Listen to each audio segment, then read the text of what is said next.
भक्कम पायावर भक्कम बांधकाम केले जावे ही सर्वांचीच अपेक्षा असते. परंतु बांधकामासाठी वापरण्यात येणाऱ्या प्रत्येक गोष्टी उत्तम दर्जाच्या आहेत काय याचा विचार करणेही तितकेच महत्त्वाचे असते. काय आम्ही महत्त्वाच्या गोष्टींकडे दुर्लक्ष करणारे आहोत की बारकाईने लक्ष देणारे आहोत?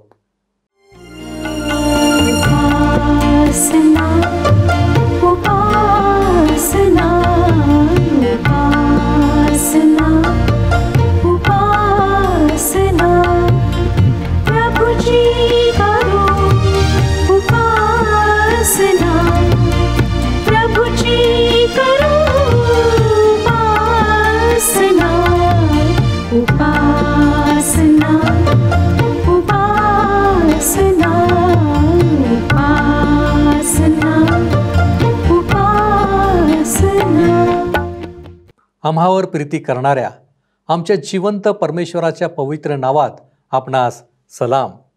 उपासना कार्यक्रमामध्ये आपले स्वागत आहे. प्रियांनो, जरी कदाचित आमचा संबंध बांधकामाशी प्रत्यक्षरित्या आला नसला तरी एक व्यवहार ज्ञान या अर्थाने आम्हाला हे नक्की ठाऊक असते की बांधकामासाठी पाया भक्कम असावा लागतो. तसेच जरी पाया भक्कम असला तरी त्यावरचे बांधकाम कसे करण्यात येते यावरही इमारत किती भक्कम आहे हे ठरविले जाते.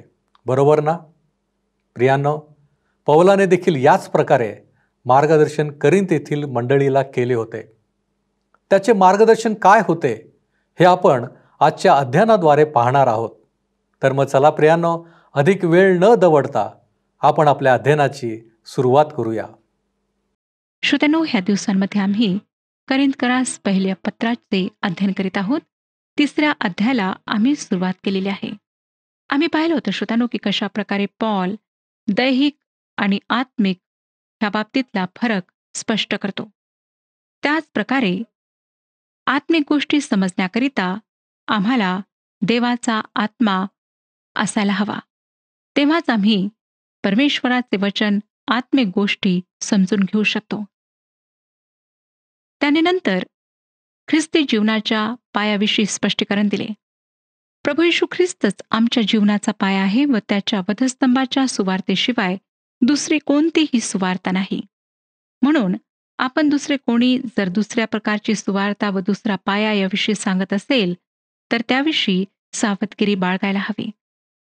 11वं वचन मी आपणाकरिता वाचलं होतं, परंतु पुन्हा एकदा वाचत आहे की येशू ख्रिस्त हा जो घातलेला पाया, त्याच्या वाचून दुसरा पाया कोणाला घालता येत नाही. श्रोत्यांनो, तुमचा पाया प्रभू येशू ख्रिस्तावर घालण्यात आला आहे काय? विश्वासणाऱ्या ख्रिस्ती व्यक्तीसाठी हा अत्यंत महत्त्वाचा प्रश्न आहे. तुम्ही जेव्हा ख्रिस्ताकडे आला तेव्हा तुम्ही तुमच्या चांगल्या कृत्यांमुळे त्याच्याकडे आला नाहीत. तुम्ही त्याच्याकडे आला तेव्हा तुमच्याजवळ त्याला देण्यासाठी किंवा त्याच्याकडून तारण विकत घेण्यासाठी काही एक नव्हते आणि त्याच्याकडून सर्व मिळविण्यासाठी तुम्ही आला व ख्रिस्त या खडकावर तुम्हाला रचण्यात आले. आता ह्या पायावर तुम्ही बांधकाम करू शकता. याच ठिकाणी सत्कृत्यांची कल्पना उद्भवते. 12 आणि 13 वचने पुढे सांगतात. 3रा अध्याय 12 आणि 13 वचने. ह्या पायावर कोणी सोने, रुपे, मोलवान पाषाण, लाकूड, गवत, पेंढा ह्यांनी बांधतो तर बांधणाऱ्या प्रत्येकाचे काम उघड होईल. तो दिवस ते उघडकीस आणेल, कारण तो अग्नीसह प्रगट होईल आणि प्रत्येकाचे काम कसे आहे याची परीक्षा ह्या अग्नीनेच होईल. श्रोत्यांनो, मागच्या कार्यक्रमामध्ये आपण पाहिले की आमची सत्कृत्ये कोणत्या तरी अंतस्थ हेतूमधून उद्भवतात. जेव्हा आपण ख्रिस्तरूपी खडकावर आपल्या जीवनाचा पाया घालतो तेव्हा ख्रिस्ताचे मन आम्हाला प्राप्त होते व त्याच्या निस्वार्थ प्रीतीने आमचे अंतःकरण ओतप्रोत भरून वाहते. त्यातूनच आमची सत्कृत्ये जन्माला येतात. ख्रिस्ताकडे आल्यानंतर केलेली चांगली कृत्ये व त्याआधी केलेली चांगली कृत्ये यात प्रचंड फरक असतो. ख्रिस्ताची प्रीती आम्हाला निस्वार्थीपणे चांगली कृत्ये करण्यास भाग पाडते. श्रोत्यांनो, ज्या काळामध्ये अनाथाश्रमाची कल्पना लोकांना माहीतही नव्हती त्या काळामध्ये आपले सर्वस्व समर्पित करून एकानंतर एक अशी 5 अनाथाश्रमे उघडणाऱ्या जॉर्ज म्युलर ह्या व्यक्तीविषयी कदाचित आपण ऐकले असेल. एकदा ख्रिस्तरूपी खडकावर आमचा पाया पक्का झाला की त्याच्या वचनाच्या आधारावर आम्ही बांधकाम करू शकतो. परंतु ते बांधकाम कोणत्या प्रतीचे असावे हे आमच्यावर, आमच्या ख्रिस्ती विश्वासावर आणि आज्ञाधारकतेवर अवलंबून असते. पॉल आम्हाला या वचनामध्ये सांगतो की या ख्रिस्तरूपी पायावर आम्ही 6 प्रकारच्या साधन सामग्रीने बांधकाम करू शकतो. सोने, चांदी, मौल्यवान पाषाण, लाकूड, गवत आणि धसकट हे ते साधन सामग्रीचे 6 प्रकार आहेत. यापैकी पहिले 3 प्रकार जे आहेत त्यांना अग्नी नष्ट करू शकत नाही. वास्तविकपणे अग्नीमध्ये सोने, चांदी व मौल्यवान पाषाण शुद्ध केले जातात. परंतु शेवटचे जे 3 प्रकार आहेत त्यांना अग्नी खाऊन टाकतो, भस्म करून टाकतो. लाकूड, गवत आणि धसकट धुरामध्ये केव्हाच गुप्त होऊन जातात. या 6 प्रकारच्या साधन सामग्रीपैकी कोणत्याही प्रकारच्या साधन सामग्रीने विश्वासणारा त्या पायावर बांधकाम करू शकतो. परंतु शेवटच्या दिवशी प्रत्येक बांधकामाची परीक्षा अग्नीच्या साह्याने केली जाईल.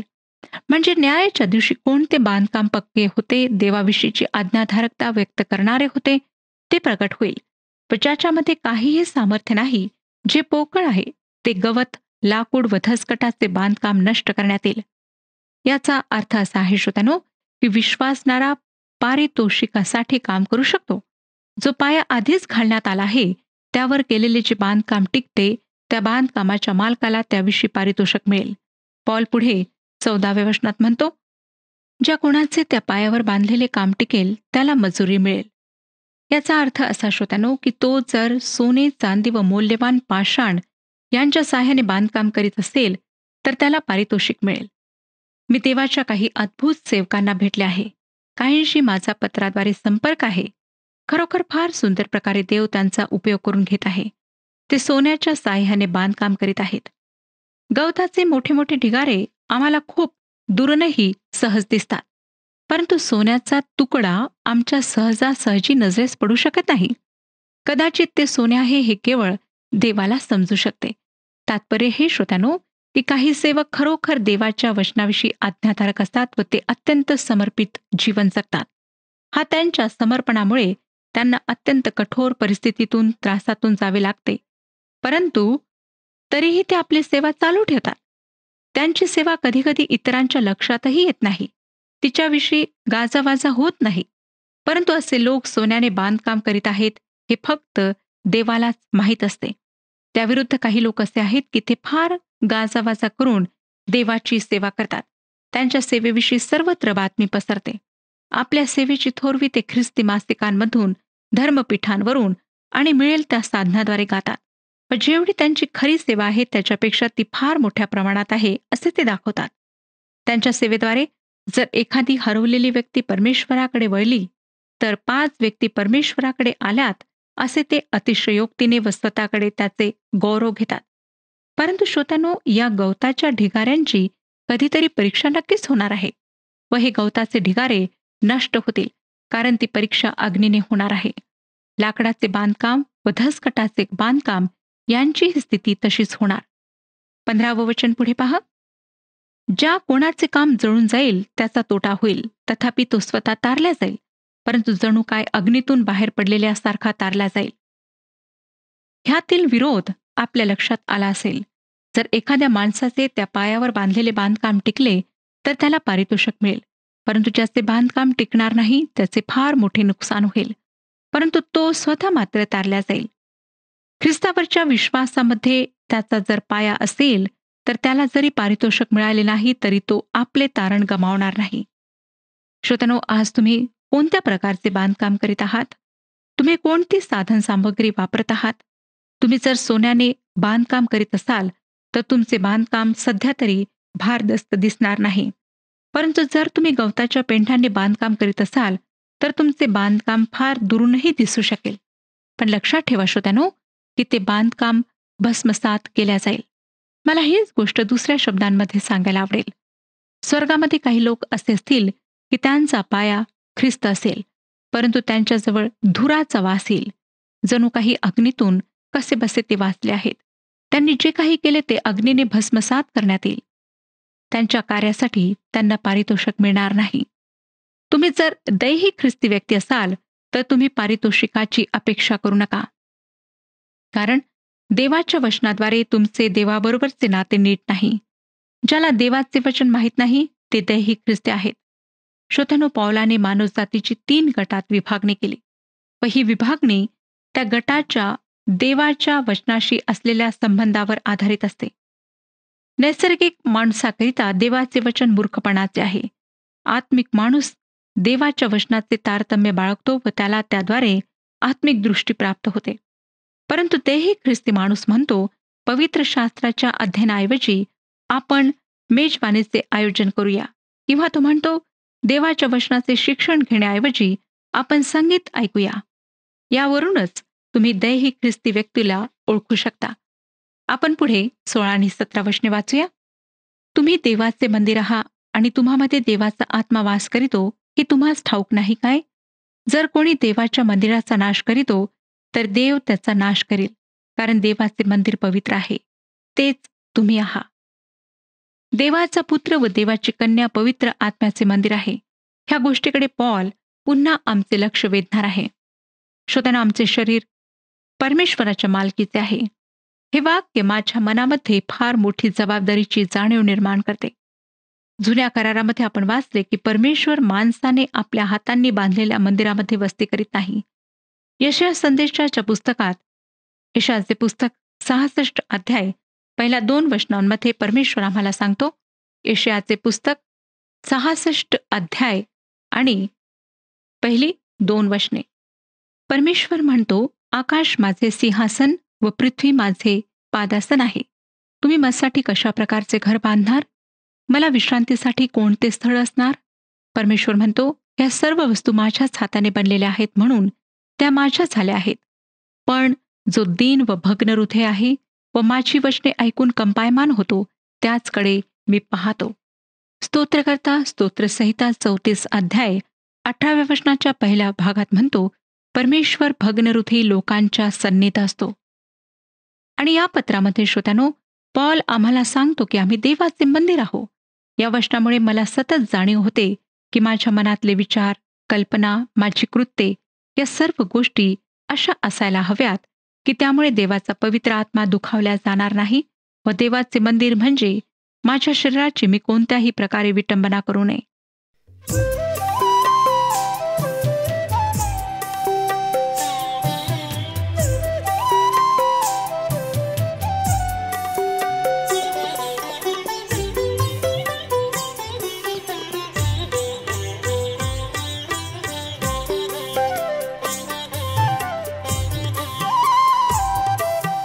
तव सहवास घडावा प्रभु रे, क्षणभर विरह नसावा.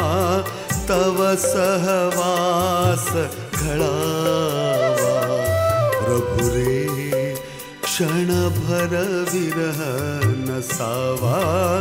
तव सहवास घडावा.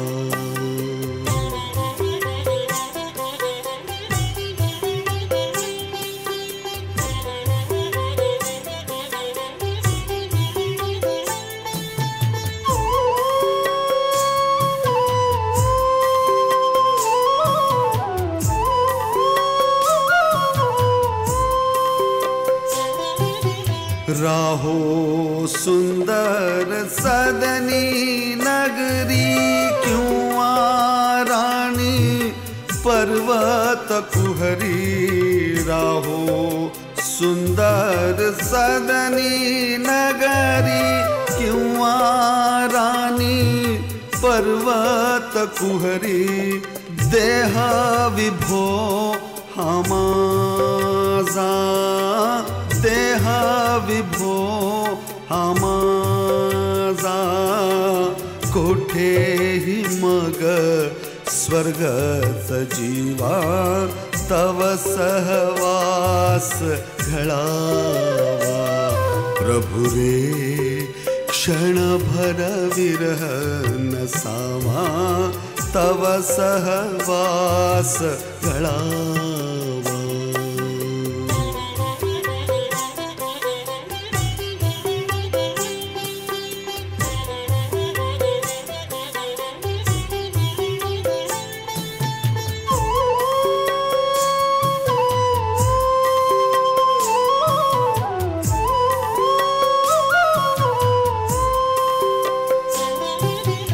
मृदुल फुलांची सुखकर शय्या किंवा प्रस्तर खंड निजाया, मृदुल फुलांची सुखकर शय्या किंवा प्रस्तर खंड निजाया, हृदयात तवटे कोणी असता, हृदयात तवटे कोणी असता, कष्ट न शब्द शब्द ही ठावा, तव सहवास घळावा.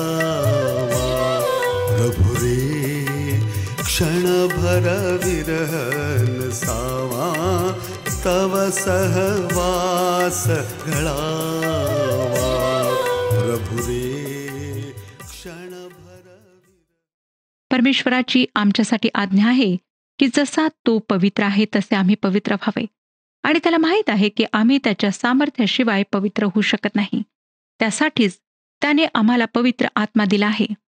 पवित्र आत्मा आमच्यामध्ये वस्ती करून आम्हाला देवाच्या वचनांची आठवण करून देतो व आम्हाला पापात पडण्यापासून परावृत्त करतो. जर श्रोत्यांनो माझ्यामध्ये देवाचा पवित्र आत्मा वस्ती करीत आहे तर त्याच्या बोधाकडे दुर्लक्ष करून मी धिटाईने पापात का पडावे? मी जर पवित्र आत्म्याच्या बोधाकडे दुर्लक्ष करून पापामध्ये जगणे पसंत केले तर मी माझ्या स्वतःच्या हाताने देवाच्या मंदिराचा नाश करते. व अशा माझ्याविषयी देव म्हणतो की जो कोणी देवाच्या पवित्र स्थानाचा नाश करील तर त्याचा देव नाश करेल. देवाच्या हाताने आमच्यावर नाश येणे महाभयंकर आहे. पॉल करिंथातील दैही ख्रिस्ती लोकांना ह्या ठिकाणी धोक्याचा इशारा देत आहे. त्यानंतरच्या पुढच्या वचनांमध्ये पॉल आम्हाला सांगतो की विश्वासणाऱ्याच्या ख्रिस्तामध्ये सर्व गोष्टी मालकीच्या आहेत. 18वं वचन पहा, कोणी स्वतःला फसवून घेऊ नये. ह्या युगाच्या दृष्टीने आपण ज्ञानी आहो असे जर तुमच्यापैकी कोणाला वाटत असेल तर त्याने ज्ञानी होण्याकरिता मूर्ख व्हावे. श्रोतांनो, खरे पाहता आमच्या जगात फारच थोडे लोक बुद्धिमान आहेत. देवाचे वचन सांगणे महत्वाचे आहे, स्वतःच्या ज्ञानाचे प्रदर्शन करणे महत्वाचे नाही. पुढे पॉल 19 ते 23 वचनांमध्ये म्हणतो, कारण ह्या जगाचे ज्ञान देवाच्या दृष्टीने मूर्खपण आहे, कारण तो ज्ञानास त्यांच्याच धूर्तपणात धरतो असा शास्त्रलेख आहे. आणि ज्ञानांचे विचार व्यर्थ आहेत हे परमेश्वर ओळखतो असा दुसरा शास्त्रलेख आहे. म्हणून या माणसाविषयी कोणी अभिमान बाळगू नये, कारण सर्व काही तुमचे आहे. पॉल असो, अपुल्लोस असो अथवा कैफा असो, जग असो, जीवन असो अथवा मरण असो, वर्तमान काळच्या गोष्टी असोत अथवा भविष्यकाळच्या गोष्टी असोत, सर्व काही तुमचे आहे आणि तुम्ही ख्रिस्ताचे आहात आणि ख्रिस्त देवाचा आहे. श्रोत्यानो, ही किती आनंदाची गोष्ट आहे की आम्ही विश्वासणारे कोणत्याही एका धर्म प्रांताच्या किंवा एखाद्या संकुचित वृत्तीच्या समूहाच्या मर्यादेने बांधलेले नाही. देवाचे सर्व सेवक आमचे आहेत. आम्ही एका विशिष्ट सेवकाकडूनच शिकायला पाहिजे असे बंधन आमच्यावर नाही. देवाचे सर्व सेवक आमचे आहेत. ही किती अद्भुत गोष्ट आहे. ख्रिस्ताच्या मध्यस्थेमुळे आम्ही सर्व एक आहोत. आम्ही ख्रिस्तामध्ये एक आहोत. त्याच्या वधस्तंभाच्या मध्यस्थेमुळे आमच्यामध्ये एकी निर्माण होते, विभाजन नाही. परंतु जर आम्ही ख्रिस्ताच्या वधस्तंभाच्या मध्यस्थतेपासून दूर जाऊ, मानवी ज्ञानावर भरोसा ठेवू, जे देवाच्या दृष्टीने मूर्खपणाचे आहे, तर श्रोत्यानो, आमच्यामध्ये निश्चित फूट पडेल. पॉल ह्या समस्येचे उत्तर आशा निर्माण करणारे वाक्य लिहून संपवतो. तो म्हणतो, तुम्ही ख्रिस्ताचे व ख्रिस्त देवाचा आहे. आता आपण करिंथकरास पहिले पत्र ह्याच्या 4थ्या अध्यायाकडे वळूया. ख्रिस्ताच्या सेवकांविषयीच्या अटी ख्रिस्ती वर्तनास जबाबदार आहेत. या विषयावर आधारित हा 4था अध्याय आहे. करिंथातील मंडळीतील फुटी आणि पक्षभेद याविषयी चर्चा करणारा हा पौलाचा शेवटचा अध्याय आहे. श्रोत्यानो, या अध्यायामध्ये पॉल ख्रिस्ती सेवकांच्या स्थितीविषयी लिहितो आणि ख्रिस्ती सेवेसाठी त्यांची स्थिती महत्वाची आहे असे सुचवितो. 4था अध्याय पहिलं वचन सांगतं, आम्ही ख्रिस्ताचे सेवक व देवाच्या रहस्यांचे कारभारी आहो असे प्रत्येकाने आम्हाला मानावे. या ठिकाणी आम्हा सर्वांना ख्रिस्ताचे कारभारी असे म्हणण्यात आले आहे. हा शब्द प्रयोग किती सुंदर आहे. प्रत्येक विश्वासणारा ख्रिस्ताचा कारभारी आहे. मंडळीतील एखादा विश्वासणारा म्हणू शकतो, हा माझा सेवक आहे. परंतु तो खरा देवाचा सेवक आहे व तो देवाला जबाबदार आहे. आणि ख्रिस्ताचा सेवक म्हणून आपण त्याला जबाबदार आहात. विश्वासणाऱ्यांपैकी प्रत्येक जण देवाचा सेवक आहे व तो त्याला जबाबदार आहे. विश्वासणारे जरी उपदेशक नसले तरी त्यांच्या जीवनातून ख्रिस्ताच्या विषयीचा उपदेश व्यक्त होतो. ज्या प्रकारचा प्रभाव त्यांच्या वागण्यातून व बोलण्यातून व्यक्त होतो त्याच प्रकारचा त्यांचा उपदेश किंवा संदेश असतो. श्रोतांनो, जर आमच्या वर्तनातून ख्रिस्त व्यक्त होत असेल तर ती खरोखर आनंदाची गोष्ट आहे. या ठिकाणी पॉल देवाच्या सेवकांना देवाच्या गुजाचे कारभारी असे म्हणतो. तुम्हाला कारभारी या शब्दाचा अर्थ माहीत असेल की घर मालकाच्या कारभारावर मालमत्तेच्या बाबींवर देखरेख ठेवून त्यांची योग्य ती काळजी वाहणारा सेवक म्हणजे कारभारी होय. त्याच्या हातामध्ये घराचा ताबा असतो. किराणा माल, कपडे व इतर गोष्टींची तो काळजी घेतो. घरातल्या लोकांना जसजशी वस्तूंची गरज पडेल तसतशी तो ती गरज पुरवितो. त्याच प्रकारे देवाच्या सेवकाने घरातल्या मंडळीच्या सभासदांना देवाचे वचन पुरवावे हे त्याचे कर्तव्य किंवा जबाबदारी असते.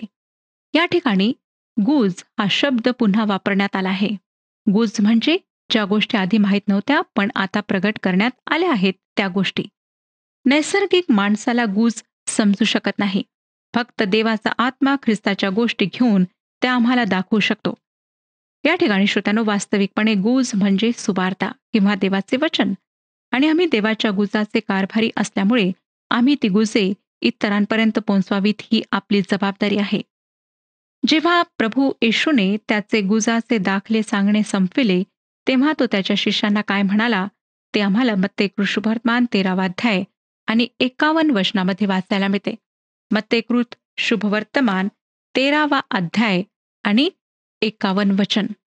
तुम्हाला ह्या सर्व गोष्टी समजल्या काय? ते त्याला म्हणाले, हो. मला नाही वाटत श्रोत्यानो की त्याच्या शिष्यांना हे दाखले तेव्हा समजले असावेत.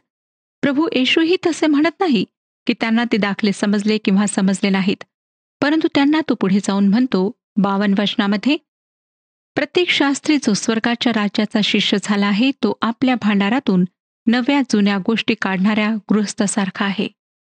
देवाच्या गुजाच्या कारभाराचे हेच काम आहे. देवाच्या वचनातून जुन्या व नव्या गोष्टी लोकांसमोर ठेवणे आणि कधीकधी जुन्या गोष्टी लोकांसमोर त्याला ठेवाव्या लागतात. त्याचे महत्त्व काहींना समजू शकत नाही. परंतु देवाच्या सेवकाचे पाचारण देवाच्या वचनाचे गुज लोकांसमोर ठेवण्याचे आहे. त्यापेक्षा मोठे पाचारण असू शकत नाही. निसर्ग व मानव याविषयी देवाने पुष्कळ गोष्टी मानवाला प्रगट केल्या आहेत व त्या मानवी बुद्धिमत्तेच्या व ज्ञानाच्या साह्याने माणूस समजू शकतो. परंतु श्रोत्यानो, देवाच्या आत्म्याच्या सामर्थ्याने देवाचे गुज समजून घेण्याचे व ते लोकांपर्यंत पोहोचविण्याचे काम देवाच्या सेवकांना देण्यात आले आहे. निश्चितच हे फार मोठे पाचारण आहे. पुढे 4था अध्याय आणि 2रं वचन पहा काय सांगतं. कारभारी म्हटला की तो विश्वासू असला पाहिजे. लक्षात घ्या की देवाच्या कारभाऱ्याजवळ वाक्चातुर्य असायला पाहिजे किंवा पुष्कळ कृपादाने त्याच्याजवळ असायला पाहिजेत याची गरज नाही. परंतु त्याने विश्वासू असायला पाहिजे. कधीतरी पुष्कळ लोकांना सुंदर प्रतिफळ मिळेल यासाठी नाही की त्यांनी फार मोठे कार्य केले किंवा त्यांच्याकडे फार मोठे कृपादान आहे, तर यासाठी की त्यांनी जे काही कार्य केले ते विश्वासूपणाने केले. मंडळीमध्ये सर्वच विश्वासू असतात असे नाही. थोडेच विश्वासू असतात आणि ते शेवटपर्यंत विश्वासू राहतात. ख्रिस्ती मंडळीच्या इतिहासामध्ये शेवटपर्यंत ख्रिस्ताशी विश्वासू राहिलेल्यांची अगणित उदाहरणे आम्हाला पाहायला मिळतात. देवाच्या गुजाच्या कारभाऱ्याने त्याच्या सेवेशी विश्वासू राहायला पाहिजे. बऱ्याचदा सेवेमध्ये कठीण प्रसंग आले, कठोर अनुभवांना सामोरे जावे लागले, म्हणून देवाने दिलेल्या सेवेकडे पाठ फिरून सोपी सेवा, आरामाची सेवा, कमी त्रासाची, कमी गुंतागुंतीची सेवा निवडणारे अविश्वासू सेवक आमच्या आजूबाजूला पुष्कळ आढळतील. अशा सेवकांमुळे कित्येकदा देवाच्या नावाला काळिमा लागतो. देवाच्या गुजाच्या कारभाऱ्याकडून देवाशी विश्वासूपणा व त्याच्या वचनाशी सेवेशी विश्वासूपणा यापेक्षा इतर कोणत्याही गोष्टीची या ठिकाणी अपेक्षा केलेली नाही. 3रं आणि 4थं वचन आपण वाचूया. तरी तुमच्याकडून किंवा मानवी न्यायाधीशाकडून माझा न्यायनिवाडा व्हावा ह्याचे मला काहीच वाटत नाही. मी स्वतःचा देखील न्यायनिवाडा करीत नाही, कारण जरी माझे मन माझ्या विरुद्ध मला साक्ष देत नाही तरी तेवढ्यावरून मी निर्दोषी ठरतो असे नाही. माझा न्यायनिवाडा करणारा प्रभू आहे. श्रोत्यांनो, या 2 वचनांमध्ये प्रत्येकाला ज्या 3 न्यायालयांसमोर उभे राहावे लागते त्यांची चित्रे आमच्या समोर ठेवण्यात आली आहेत. ही वचने समजण्यास काहीशी अवघड वाटली तरी ती तेवढी अवघड नाहीत. त्या वचनातून आम्हाला सांगण्यात आले आहे की आम्ही एकमेकांचा न्याय करू नये. तसा हक्क आम्हाला देण्यात आला नाही, तर आम्हा सर्वांना उच्च न्यायालयामध्ये उभे राहावे लागणार आहे. या 3 प्रकारच्या न्यायालयाविषयी आपण पुढच्या कार्यक्रमामध्ये विचार करणार आहोत. पण त्याआधी क्षणभर थांबून या वचनाचा आमच्या जीवनाशी असलेला संबंध आपण समजून घेऊया. आम्ही दिवसभरातल्या आमच्या वर्तनाचे परीक्षण केले तर आमच्या लक्षात येईल की दिवसातून अनेकदा आम्ही इतरांचा न्याय करतो.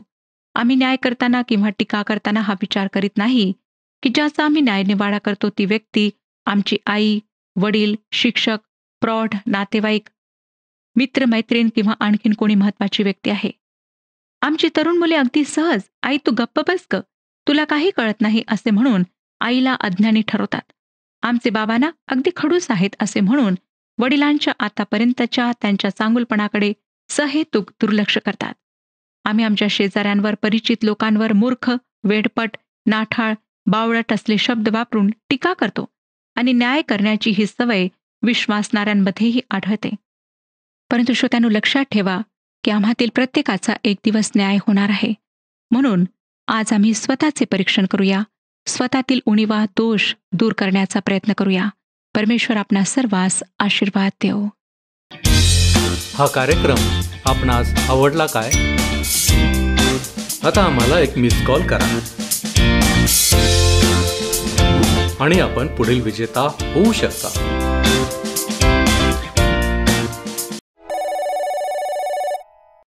प्रियांनो, आजचे अध्ययन अतिशय उपयुक्त असे होते. ख्रिस्त हा आमचा पाया आहे.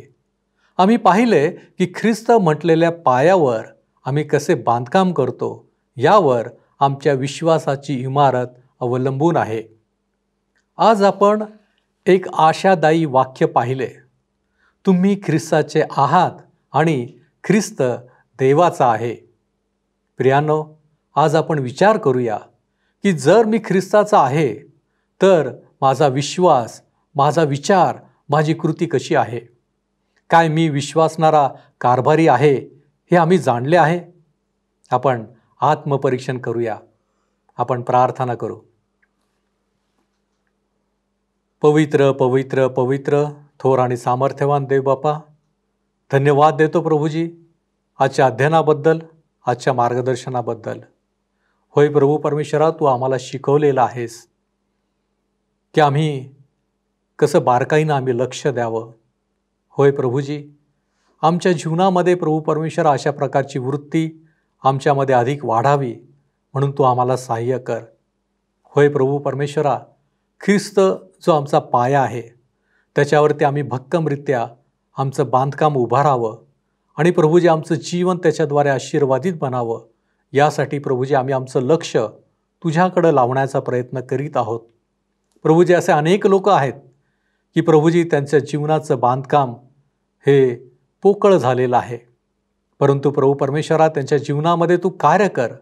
त्यांनी तुला स्वीकारावं, तुझ्या विश्वासामध्ये दृढ बनावं आणि प्रभूजी त्यांचं जीवन अधिक आशीर्वादित बनावं.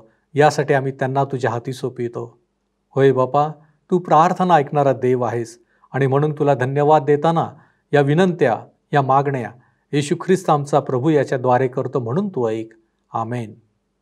तुम्ही स्थिर व आढळ व्हा आणि प्रभूच्या कामात सर्वदा अधिकाधिक तत्पर असा. प्रभू आपणास सहाय्य करो.